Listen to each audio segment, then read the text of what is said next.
Come on, you can turn over if we win. Let's rock and roll, baby. Let's go.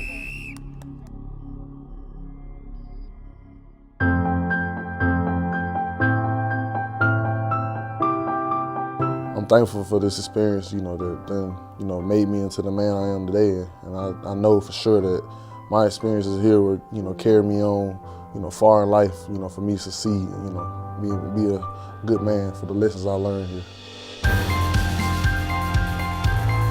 It's been unbelievable, the amount of love and support that I've been getting, these seniors have been getting, and it's great to know that the whole Bulldog Nation is behind us. The main thing right now is we want to do our very best to honor our seniors. I think that's very important. I say it a lot, but I think they're worthy of us giving our best effort. And I'm talking about coaches, I'm talking about teammates, I'm talking about fans, I'm talking about everybody involved. I think the Auburn game is just kind of an example of, and really a metaphor for how our whole season's gone. It's been such an emotional ride all year with, highlight wins against South Carolina, LSU, right from college game day, the very first game.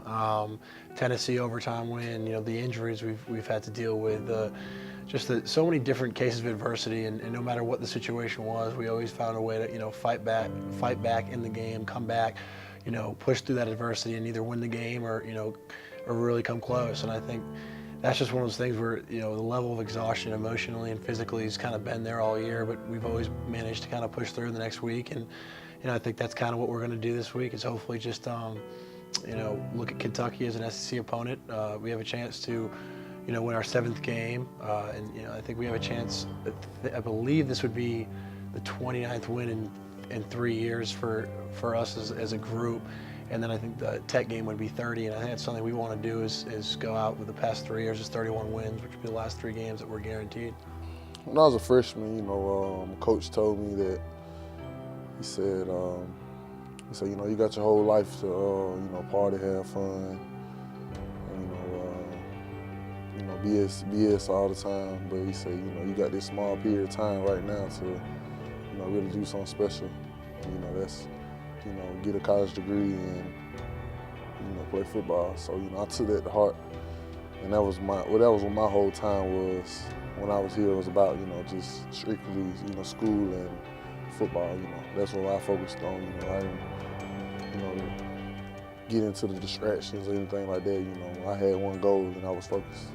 Bittersweet, it's come to an end, time went by really fast. But, it's a happy feeling, just knowing that just the experiences here really helped me, develop and grow into a man, so I'm thankful for that.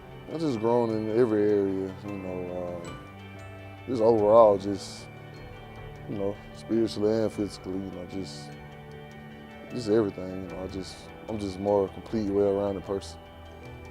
We want to win. We want to go out with some victories. Obviously, a big game this weekend being our last home game, another SEC game. Then obviously the Georgia Tech game is always a big game. And then, got to finish off with a good bowl win.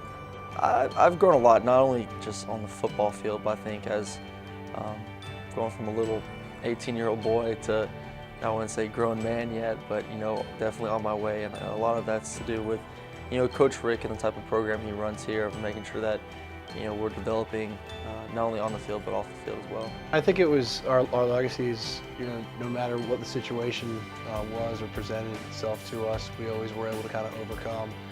Whether we won or we lost the game, I think we never quit. I think there's been teams in the past year that maybe never, gave it their all or kind of gave up on each other or gave up on, never finished the game the way they wanted to. I think all of us can look each other in the eyes and look ourselves in the mirror and really be satisfied with how we played the game and how we represent UGA. So I think that in itself is a special thing and something to be proud of.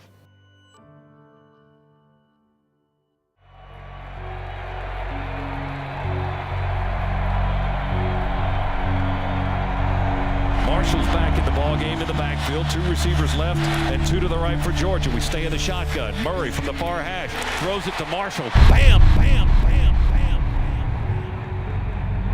bam. They hit him on the hip, and Keith is down. Wow, he took a shot right on the right hip, and Keith Marshall is It's his down. right knee, and it does not look good from here. They've got him up on the training table now. They're icing the knee, but swelling had started. I don't think that's going to be good news for Georgia. I don't know.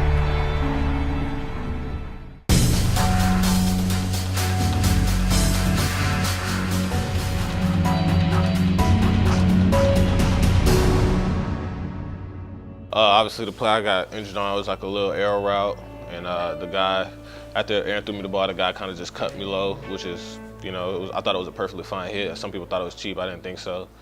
And then, obviously I knew right away I was hurt pretty seriously, and then it was kind of a process trying to get my motion back before surgery, because they want to make sure you have a certain amount of motion before you go into surgery, so that's why I had to wait.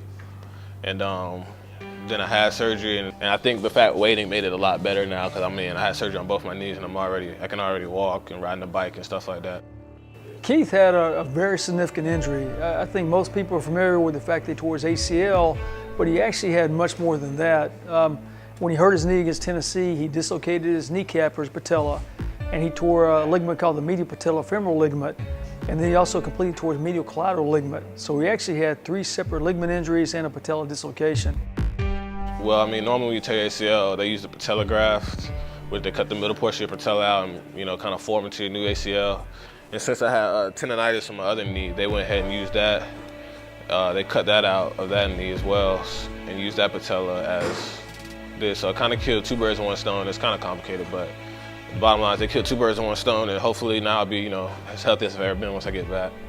Right now, his primary focus is rehab, and we schedule his day with rehabilitation sessions around academic sessions. So we basically keep him occupied from about 8 in the morning until about 6 or 6:30 at night.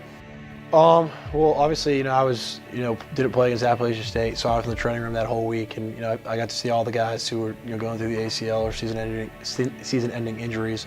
So I think that was kind of interesting to see the different, side of things, and I think they're doing well.